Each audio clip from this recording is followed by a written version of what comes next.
이제 오늘 저는 전도서 7장을 통해서 지혜로운 인생에 대해서 말씀을 드리려고 합니다. 전도서 7장에 보면 지혜로운 사람과 우매한 사람, 지혜자와 우매자, 어리석은 사람에 대해서 상반적으로 이렇게 말씀해 주시고 있는데, 자, 여러분은 지혜로운 사람 하면 어떠한 사람이 생각납니까? 다윗. 어떻게 살면 그럼 지혜로운 사람이 될 수가 있어요?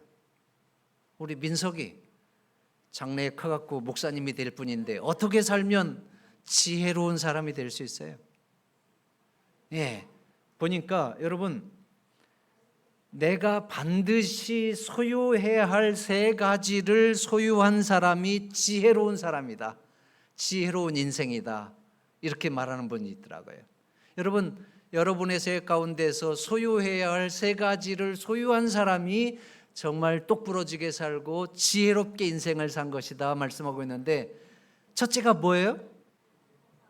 건강이야. 건강. 뭐니 해도 건강해야 돼.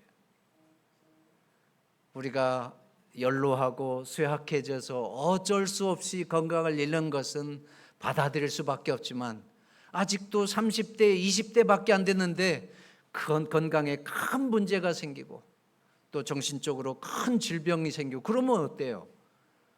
행복할 수가 없어요. 그런가 하면 또 우리가 건강 다음에는 뭐가 필요해요?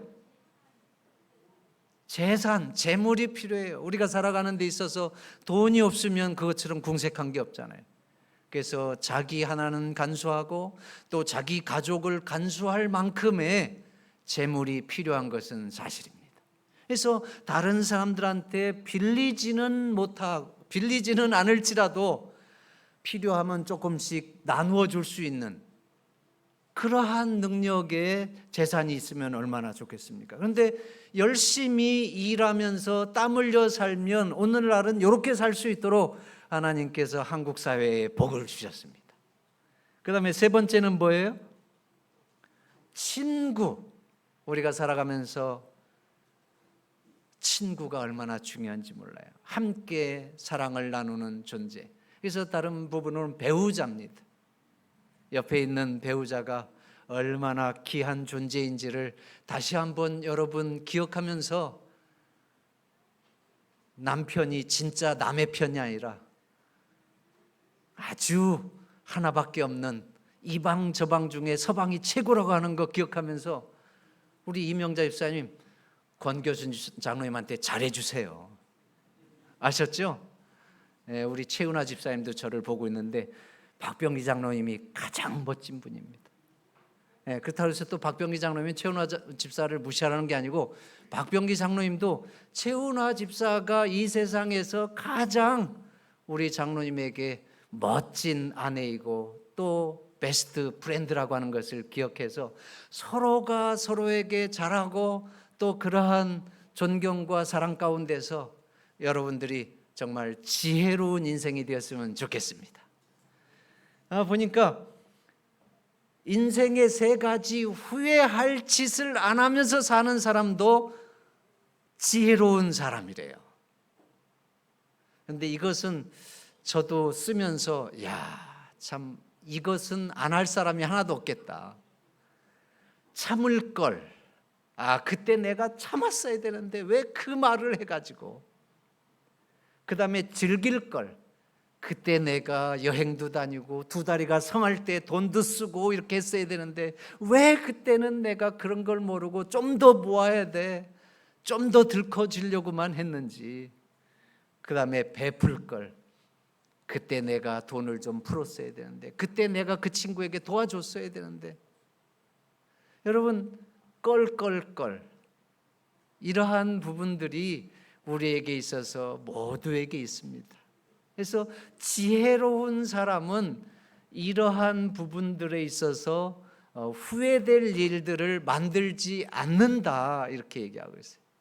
여러 가지가 있는데 오늘 그냥 3번 얘기만 하겠습니다. 성공적인 사람을 만들어주는 3가지를 행하는 사람이 지혜로운 사람이다. 성공적인 인생을 살려고 하면 첫째는 근면해야 된대. 그 다음에 진실해야 된대. 그 다음에 자기가 갖고 있는 계획과 목표를 향해서 헌신하고 열심을 쏟아붓는 열정이 있어야 된대. 네? 우리 영웅이 앞으로 아빠 엄마에게 멋있는 사람이 되기 위해서는 꿈을 가져야 되는데 그 꿈을 이루기 위해서는 어떻게 된다고요? 어린이분, 그 꿈을, 여러분들이 갖고 있는 꿈을 이루기 위해서 첫째로 뭐 해야 돼? 근면해야 돼. 근면, 부지런해야 돼. 두 번째는 진실해야 돼. 거짓이 없어야 돼. 세 번째는 그 이루고자 하는 꿈을 위해서 열정을 다해서 헌신하고 일해야 돼. 공부해야 돼. 자, 아셨죠? 예. 이제 이러한 부분들을 살펴보면서 오늘 전도서 7장을 통해서 솔로몬이 이야기하는 지혜로운 인생은 무엇인가 살펴보도록 하겠습니다.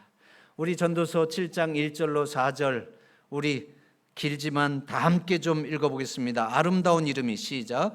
아름다운 이름이 보배로운 기름보다 낫고 죽는 날이 출생하는 날보다 나으며 초상집에 가는 것이 잔치집에 가는 것보다 나으니 모든 사람의 결국이 이와 같이 됨이라.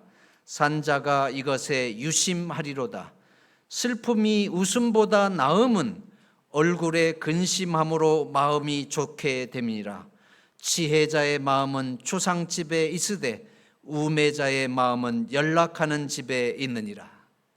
오늘 솔로몬이 지혜자와 우매자, 지혜로운 사람과 어리석은 사람에 대해서 계속해서 대비하면서 말씀하고 있는데, 지혜로운 사람은 첫째로 뭔 사람이에요?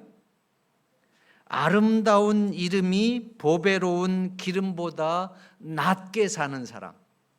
자, 아름다운 이름이 보배로운 기름보다 낫다. 이게 뭘 의미하는 걸까요? 여러분, 아름다운 이름이라고 하는 것은 우리 이름이 아름다운 것을 의미할까요? 아니면 그 사람의 삶이 아름다운 것을 의미할까요? 네, 우리 우석이, 자, 우리 어린이 파트 한번 맞춰보세요. 자, 이름이 아름답다고 하는 거, 아름다운 이름이라고 하는 것은 그 이름이 정말 이쁘고 아름다운 것을 의미할까요? 아니면 그 사람이 살아간 삶이 아름다운 것을 의미할까요? 역시, 야, 우리 어른들 모르는 걸 어떻게 니네들은 다 알아? 진짜 척척 박사님들이네. 네. 그 아름다운 이름이라고 하는 것은 이름이 아름다운 것을 의미하는 것이 아니고 그 사람이 살아간 생애가 아름답다고 하는 것을 의미합니다. 그래서 여러분, 그 이름이라고 하는 것은 그 사람의 존재와 인격을 상징합니다. 그래서 그 사람이 아름다운 인생을 살아갔으면 그 사람의 이름에는 아름다운 이름을 상징합니다. 그러나 아름답지 못한 불행한 인생을 살아갔다고 하면 그 이름이 아름답지가 않은 것입니다. 그러면 보배로운 기름은 뭘까요? 보배로운 기름. 보배로운 기름은 이스라엘 백성들에게 있어서 재물을 상징합니다. 재산을 상징합니다. 그러면 아름다운 이름이 보배로운 기름보다 낫다. 이건 뭘 의미하는 거예요? 한 사람의 생애 가운데서 많은 재물을 소유하는 것보다 아름다운 인생을 사는 것이 더 중요하다고 하는 것을 말씀하고 있어요. 오늘날 많은 사람들이 부자를 부러워하고 있습니다.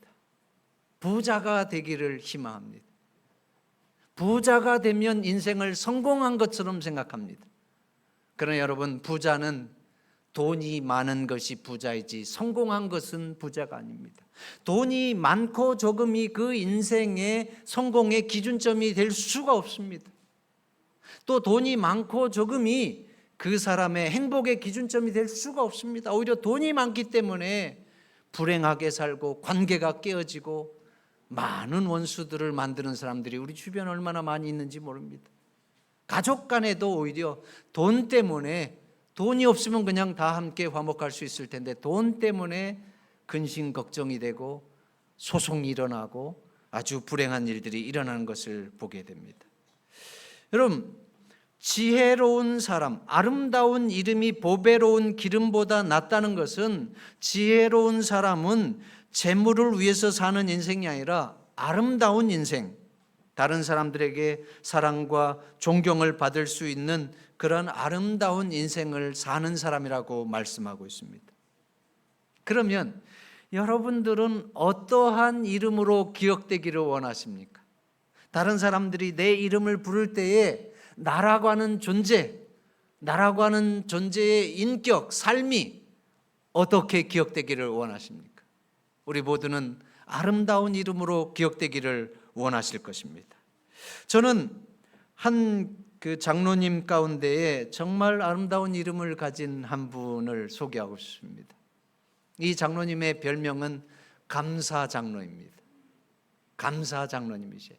이분이 얼마나 신앙 안에서 즐겁고 감사하면서 아름답게 사는지 성도들이 그 장로님을 매우 존경합니다. 그리고 그 장로님을 존경하고 좋아할 뿐만 아니라 그 장로님의 신앙생활을 본받고자 하는 그러한 아름다운 장로님이니까 얼마나 부럽습니까? 그런데 그 장로님이 한 겨울철에 안식일 날 아침에 교회 오다가 미끄러지면서 크게 다치셨어요. 그런데 그날 그 장로님이 예배 시간에 기도해야 될 대표 기도자입니다.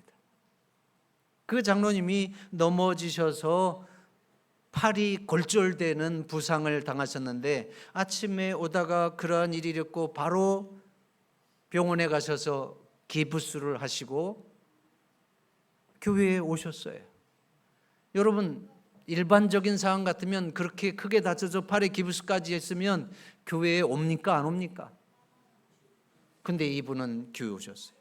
그만큼 성도들에게 모본이 되고 존경받는 그러한 장로님이시죠. 근데 그분이 오셔서 이제 등단하셔서 그러한 모습으로 등단하셔서 기도를 하시는데 기도의 내용 가운데 하나님, 제가 오늘 크게 다쳐서 교회에 못 올 뻔했는데 교회에 와서 기도하게 되어서 얼마나 감사한지 모릅니다.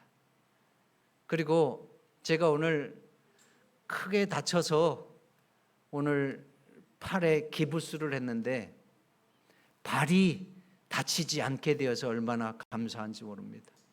팔이 부러졌으니까 제가 교회 왔지 발이 부러졌으면 교회에 못 왔을 텐데 앞으로 성전에 드나드는데 아무 어려움 없도록 발이 성하게 해주셔서 감사합니다. 여러분, 이렇게 감사 기도를 드리는 장로님을 보면서 성도들이 정말 감동을 받았어요. 감사 장로님, 얼마나 아름다운 모습입니까? 다른 사람들이 여러분들의 이름을 부를 때에 여러분들은 어떠한 사람으로 남게 되기를 바라십니까? 우리가 모두가 다 그리스도 예수 안에서 귀한 존재들인 것처럼 여러분들의 삶이 개인이 모두에게 정말 신실한 믿음을 통해서 또 예수 그리스도께 영광 돌리는 그러한 축복의 생애를 통해서 여러분의 이름이 많은 사람들에게 존경과 사랑을 받는 아름다운 이름들로 남게 되기를 다시 한번 축원하겠습니다. 자, 이제 여러분, 이 전도서 7장 1절 하단 부분부터 보면 죽는 날이 출생하는 날보다 나으며 초상집에 가는 것이 어디에 가는 것보다 낫다고요? 예, 잔치집에 가는 것보다 낫다. 그래서 두 번째는 죽는 날이 출생하는 날보다 낫고 초상집에 가는 것이 잔치집에 가는 것보다 낫다. 우선 죽는 날이 출생하는 날보다 낫다, 이 부분을 좀 생각해 보겠습니다. 여러분, 이 지혜로운 인생을 사는 사람은 죽는 날이 출생하는 날보다 나은 생애를 산 사람이라고 하는 것을 솔로몬은 이야기하고 있습니다. 그러면 질문을 좀 드리겠습니다. 아름다운 인생은 출생하는 날 결정이 됩니까? 죽는 날 결정이 됩니까? 네? 다현이, 아름다운 이름은 출생하는 날 결정이 돼요? 죽는 날 결정이 돼요? 예. 가롯 유다를 한번 생각해 보십시오. 가롯 유다는 여러분 그 이름이 뭐냐면 찬양이라는 뜻입니다. 프레이즈. 찬양이라고 하는 아름다운 이름을 그가 태어나자마자 부여받았어요.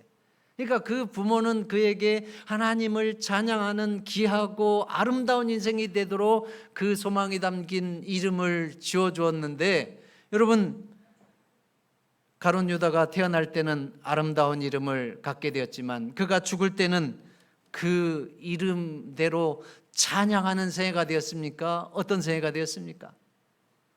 오히려 찬양이 아니라 배신자라고 하는 그러한 사람의 이름이 되었습니다.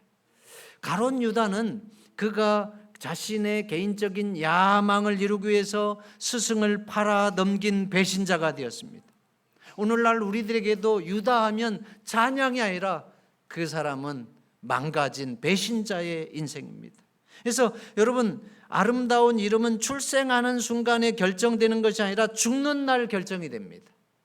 그 사람이 평생을 통해서 살아가면서 꼴지워지는 것이, 평생을 통해서 아름답게 가치를 따라서 의미를 따라서 하나님 안에서 살아가는 그 삶이 그 사람의 삶을 아름답게 꼴주어지고 또 아름답게 이름이 주어지는 것입니다. 그러한 의미에서 지혜로운 인생은 죽는 날 결정되는 것이 아니라, 태어나는 순간에 결정되는 것이 아니라 죽는 순간에 결정된다는 것을 기억하면서 오늘 우리 모두는 매일매일 살아갈 때에 하나님의 사랑받는 자녀로서 내 삶을 귀하게 살아야겠다고 하는 생각을 다시 한번 생각하고, 또 그러한 귀한 생각을 갖고 순간순간 아름답게 살고자 노력하는 것이 내 인생을 값지게 하고 내 인생을 행복하게 하고 또 내 가족을 행복하게 하고 내 공동체를 행복하게 한다고 하는 사실을 기억하시기 바랍니다. 나 하나가 막 나가면, 여러분, 나 하나가 망가지는 것이 아니라 나 하나 망가지는 것은 가족이 망가지는 것이고 또 우리가 망가지는 거예요. 한번 생각해 보시죠. 여기 중화동 교회 담임 목사가 신선철인데, 신선철 목사가 말이야 처음에는 안 그러더니 요즘은 막 가네. 어떻게 장로한테 그냥 야자 그러고 반말하고, 너 밥 먹었어? 어떻게 그런 말하고. 아니 양 장로님, 그런 말 듣고서도 그냥 웃고 그냥 놔둬?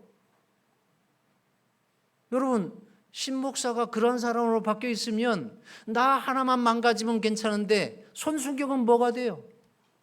손수경도 요즘 보니까 형편없어. 신랑이 그 정도인데도 아무렇지도 않게 그냥 뭐하고, 또 제가 그렇게 그냥 불명예스럽게 여러분들의 사랑과 존경을 못 받는 사람이 되면 우리 가족이 뭐가 되겠어요? 여기서 제가 쫓겨날 거 아니에요? 또 합회에서도 신목사는 이제 목회를 관둘 때가 됐다, 불명예 제대하라고 그러면 끝나잖아요. 여러분, 이게 그런 거예요. 우리 어린이제들 잘 들으세요. 우석이, 민석이, 여러분들이 어떻게 사느냐 하는 것은 내 생애의 아름다움을 꼴지어 줄 뿐만 아니라 내 가족의 아름다움을 꼴지어 주고 또 이 교회 공동체 아름답게 되든지 아름답지 않게 결정되든지 그러한 것을 꼴준다고 하는 것을 기억하게 되기를 바랍니다. 그러면서 두 번째, 이 지혜로운 사람에 대해서 솔로몬이 얘기하는 것은 초상집에 가는 것이 잔치집에 가는 것보다 낫다.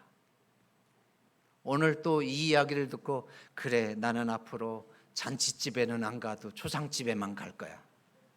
지금 이 말이 그 얘기예요? 앞으로 잔치집에만 가지 않고 나는 잔치집에 안 가겠다고 하는 그 얘기가 아닙니다. 여러분, 우리가 실제적으로 초상집에 가야 되고 동시에 잔치집에 가야 되고 하는 상황 속에서 잔치집을 가야 됩니까? 초상집을 가야 됩니까? 이렇게 고민한다고 하면 일반적으로 어디에 가기가 쉬워요? 초상집보다는 잔치집에 가기가 쉽습니다. 근데 지혜로운 사람은 잔치집보다는 오히려 초상집에 간다는 것입니다. 이 얘기는 무엇인가 하면 여기 한번 보십시오. 7장 2절에 초상집에 가는 것이 잔치집에 가는 것보다 나으니 모든 사람의 결국이 이와 같이 됨이라. 산자가 이것에 유심하리로다. 초상집에 가보면 여러분 죽은 사람을 대면하게 되잖아요. 죽음을 대면하게 되잖아요. 그러면 우리는 우리 인생의 본질에 대면하게 되는 거예요. 나도 결국은 저렇게 될 수밖에 없다고 하는 것을 건강할 때에 느끼면서 삶의 의미를 다시 한번 되돌켜보면서 나도 저렇게 살아서는 안 되지. 나도 건강에 대해서 다시 한번 더 신경 쓰고 이제는 운동도 더 해야 되고, 지금 그러한 부분, 저 사람은 건강하지 못해서 그렇게 되는데 나는 이렇게 해야지. 이제 내가 정말 사랑하는 사람을 더 내가 건강할 때에 아껴주고 사랑해 줘야지. 그러한 인생의 본질적인 모습을 대면하면서 올바른 생각을 하게 되고 또 더 나은 삶을 향해서 생각을 갖게 되는 것입니다. 그러나 우리가 잔치집에 가면 어때요? 잠시 즐거움에 기뻐할 수는 있지만 그것으로 그냥 끝나는 것입니다. 그래서 지혜로운 사람은 잔치집에 가는 것보다 초상집에 가는 것을 더 좋아한다고 하는 것은 어려움 가운데 있을 때에 그 사람을 위로하고 또 그 사람을 도와주는 것들을 더 잘하게 된다고 하는 것이고, 그래서 여러분 지혜로운 사람은 기뻐하는 순간이 있고 슬퍼하는 순간이 있으면 기뻐하는 자리보다는 슬퍼하는 사람을 더 위로하고 또 내가 그러한 상황에 있을 때에 그러한 슬픔을 통해서 그러한 실패를 통해서 인생에 또 더 나은 교훈과 지혜를 배우게 된다고 하는 것을 말씀하고 있습니다. 자, 이제 전도서 5장 7장 5절로 7절에 있는 말씀 보겠습니다. 다 함께 읽어볼까요? 사람이 시작. 사람이 지혜자의 책망을 듣는 것이 우매자의 노래를 듣는 것보다 나으니라. 우매자의 웃음소리는 솔 밑에서 가시나무에 타는 소리 같으니 이것도 헛되니라. 탐악이 지혜자를 우매하게 하고 뇌물이 사람의 명철을 망케 하느니라. 뭐 한 말씀 한 말씀 너무 말씀 그대로입니다. 여러분 지혜자는 책망을 듣는 것이 우매자의 노래를 듣는 것보다 낫다. 이 얘기를 들으면 지혜로운 사람은 책망을 듣는 것을 노래를 듣는 것보다 더 즐겨한다, 이 얘기입니다. 또 이 말을 잘못 이해하고 야 보니까 책망이 노래보다 낫다고 그랬는데 나는 앞으로 찬양대는 안 하더라도 내가 다른 사람들을 책망하는 일은 열심히 해야 되겠다. 이렇게 이해하면 이것도 또 하나님의 말씀을 잘못 읽는 거예요. 책망이 노래보다 낫다 했더니 나는 이제 그래 찬양대는 안 하고 이제 누가 잘못하면 그거 책망하는 일만 할 거야. 이 얘기가 아닙니다. 자, 여러분 지금 지혜로운 사람은 책망을 듣는 것을 좋아하고 우매자의 노래를 듣는 것보다 낫게 한다고 하는 것은 바로 이 지혜로운 사람은 이 아첨하는 소리를 듣는 것보다 책망하고 충고하는 소리에 귀 기울이기를 더 좋아한다, 그 얘기입니다. 그래서 우리 사람이라고 하는 것은 본성적으로 책망 듣길 좋아합니까? 아니면 칭찬 듣길 좋아합니까? 같은 소리라도 인정하고 칭찬하는 소리를 듣길 좋아하지 직접적으로 충고하는 것을 좋아하지 않습니다. 그래서 여러분 우리가 어떤 사람은 성격적으로 직접적으로 그냥 충고하는 그러한 사람들이 있는데 대부분의 사람들이 그 충고를 오히려 역으로 받아들여서 그 사람을 더 싫어해요. 그러니까 여러분 우리가 일반적인 사람의 모습을 이해할 때에 충고보다는 뭘 쓰는 게 교육학적으로 더 좋은 거예요? 칭찬해 주는 거. 잘하는 것을 발견해서 칭찬해 주는 거. 그래서 우리가 이 아이들을 교육할 때에도 한 번씩 뭐 혼내야 될 때는 진짜 혼내야 되고, 잘못하는 것은 잘못했다고 분명하게 가르쳐야 되지만, 잘하는 것들을 많이 격려해 주고 또 그러한 것들을 또 인정해 주고 칭찬하는 것은 얼마나 그 사람을 지혜롭게 하는지 모릅니다. 그런데 성인인 우리는 누가 나에게 어떠한 직설적으로 그렇게 말하면 안 되지, 그렇게 얘기하면 그것을 아니 꼽게 들을 것이 아니라 진짜 충고로 귀한 그러한 말씀으로 들어야 됩니다. 그래서 과거로부터 그런 얘기 있잖아요. 뭐 충어는 여기이나, 진짜 올바른 말, 나를 복되게 하는 말은 귀에 거슬려요. 그러나 양약은 이어행이니라, 이렇게 얘기했잖아요. 양약은, 좋은 약은 입에 쓰지만 행동에 이롭다. 그래서 여러분, 우리가 실제적으로 사람들에게 충고를 받을 때에 그 충고를 충고 그대로 받아들일 수 있는 사람은 진짜 지혜로운 사람이라고 얘기하는 것입니다. 그러면서 여기 보면 6절에 우매자의 웃음소리는 솔 밑에서 가시나무에 타는 소리 같으니 이것도 헛되니라. 우매자의 웃음소리라는 것은 그냥 사람들이 내가 그냥 성깔이 있으니까 그냥 오냐 해주고 그냥 칭찬해고 좋은 소리 해주고 이러한 것들을 좋아하는 것들은 마치 솥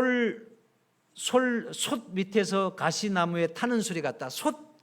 여러분 옛날에 솥에다가 이렇게 아궁이에 불 뗐잖아요. 근데 이 가마솥 밑에다가 우리가 불을 뗄 때에 가시나무에 타는 소리 같다고 하는 것은 가시나무가 말랐을 때에 다다다닥 소리 나면서 얼마나 빨리 잘 타는지 모릅니다. 근데 빨리 그냥 불이 확 타서 없어져 버리기 때문에 별로 도움이 안 되는 거예요. 장작처럼 느긋하게 이렇게 계속 타면서 솥을 가열해 주는 것이 아니라, 그래서 솥 밑에서 가시나무에 타는 소리 같다고 하는 것은 그냥 우리에게 해프게 칭찬해 주고 좋아 그거 해주는 것이 진짜 좋은 것이 아니라 그야말로 가시나무가 그냥 소리 내면서 요란하게 타고 없어지는 것처럼 실속이 없고 우리의 삶에 별로 영향가가 없고 아무것도 아닌 것이라고 얘기하면서 이것도 헛되다, 이렇게 얘기합니다. 그러니까 지혜로운 사람은 그러한 그냥 알랑거리는 소리를 좋아하지 않고 진짜 잘못한 건 잘못했다고 얘기할 때에 그러한 것들을, 쓴소리를 즐겨 들을 수 있는 사람이 지혜로운 사람이다, 이렇게 이야기하면서, 그 다음에 여러분 두 번째는 뭐예요? 탐악이 지혜자를 우매하게 하고 뇌물이 사람의 명철을 많게 한다. 이 말은, 탐악이라는 것은 탐욕이에요.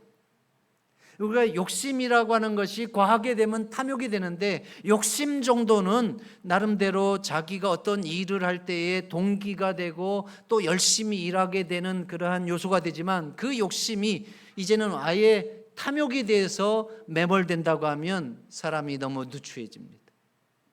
탐욕으로 가면 자기 자신의 모습을 잃어버리고 너무 뻔뻔해지고 그것을 위해서 비이성적인 말과 행동을 하게 되기 때문에 사람이 추해지는 거예요. 그래서 여러분, 우리가 욕망이 탐욕이 되지 않도록 잘 컨트롤하고 다스리는 것은 매우 중요하고요.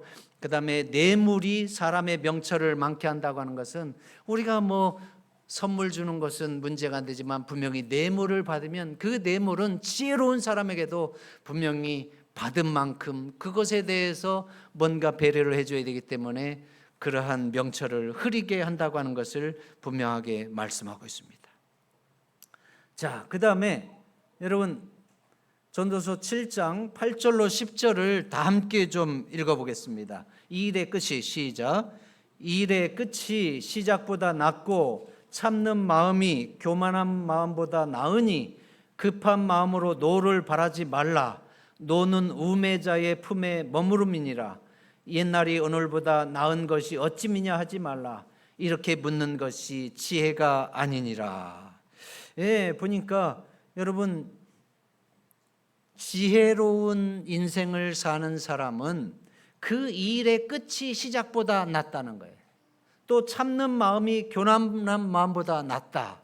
야, 이 부분을 보면 참 재밌습니다. 일의 끝이 시작보다 낫다.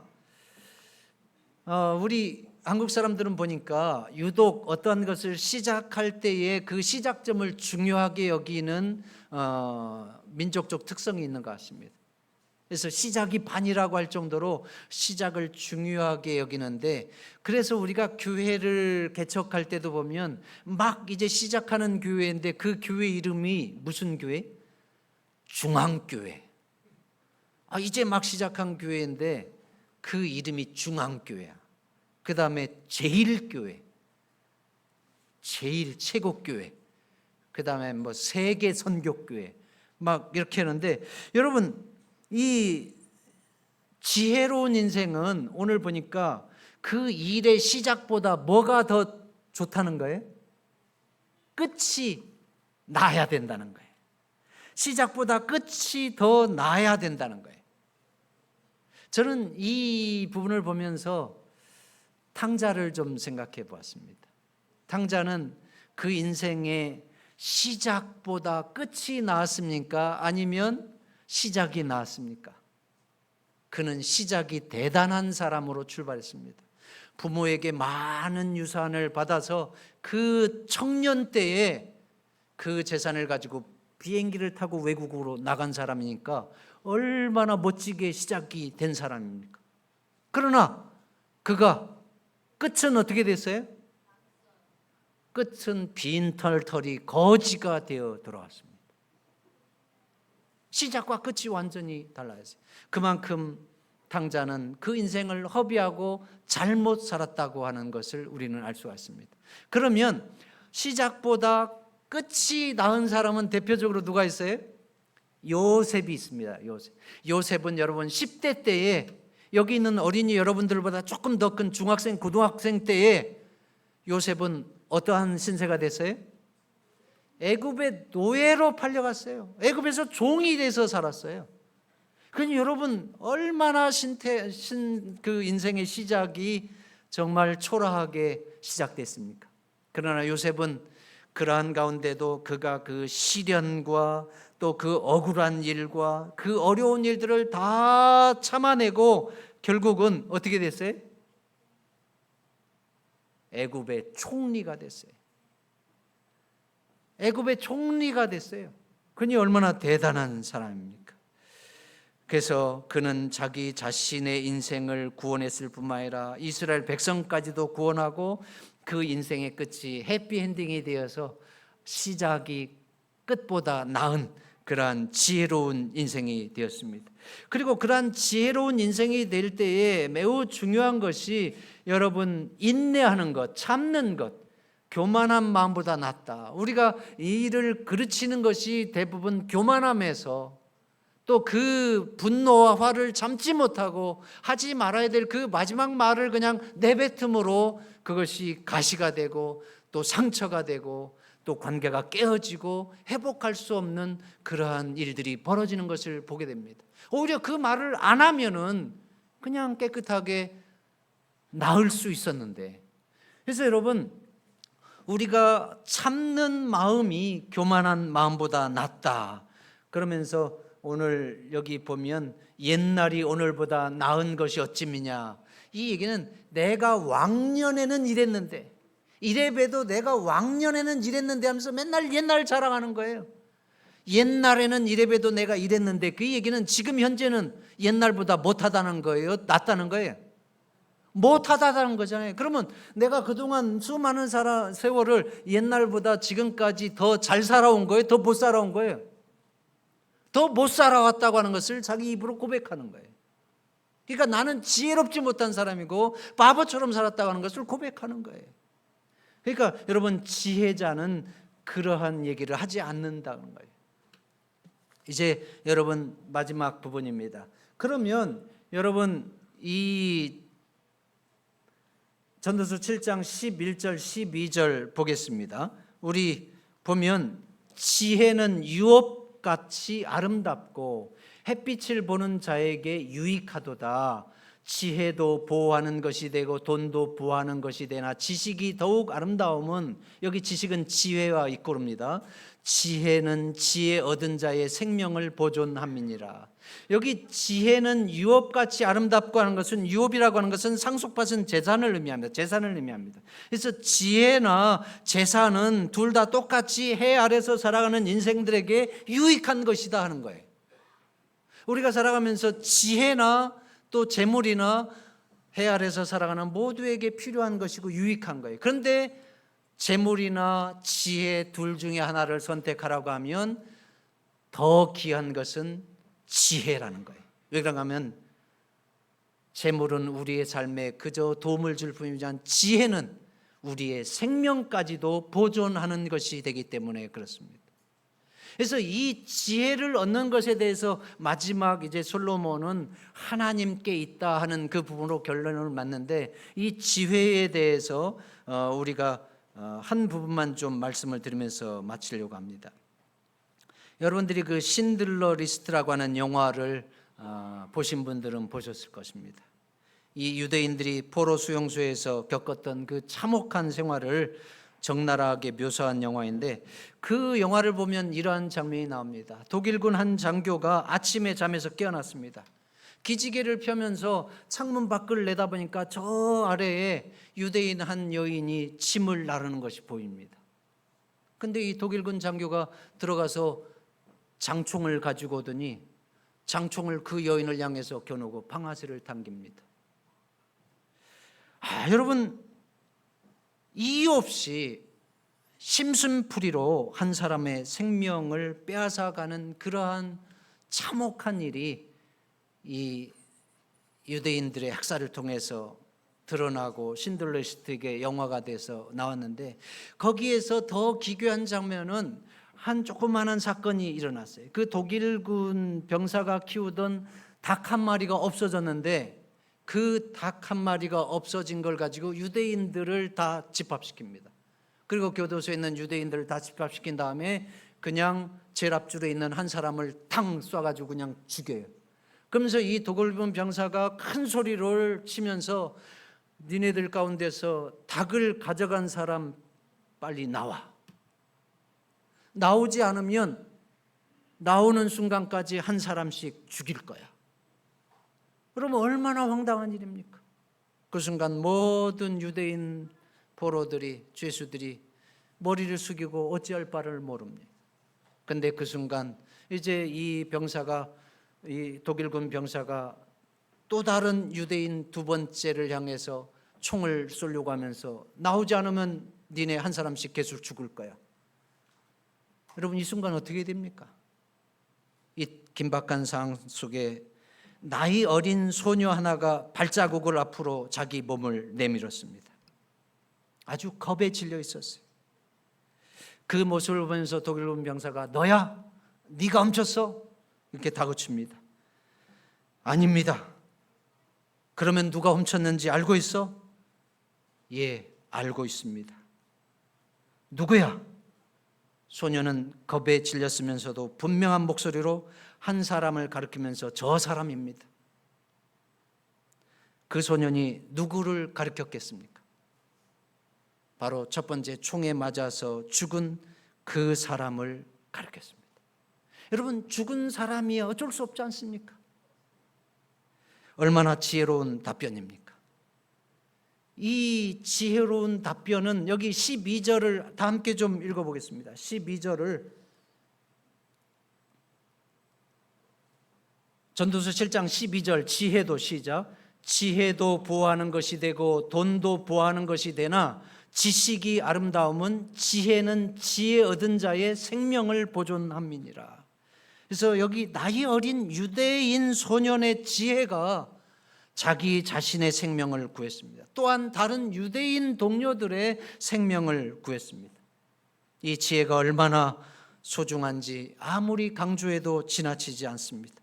그래서 여러분, 이 지혜가 얼마나 귀하다고 하는 것을 얘기하면서 솔로몬의 결론은 지혜는 하나님께 있다 이야기하면서, 여러분 이 지혜를 얻는 길은 결국은 하나님께 있다라고 얘기하면서 말씀을 주는데, 전도서 잠언 9장 10절 말씀을 다 함께 읽어보겠습니다. 여호와를 경외하는 것이, 시작.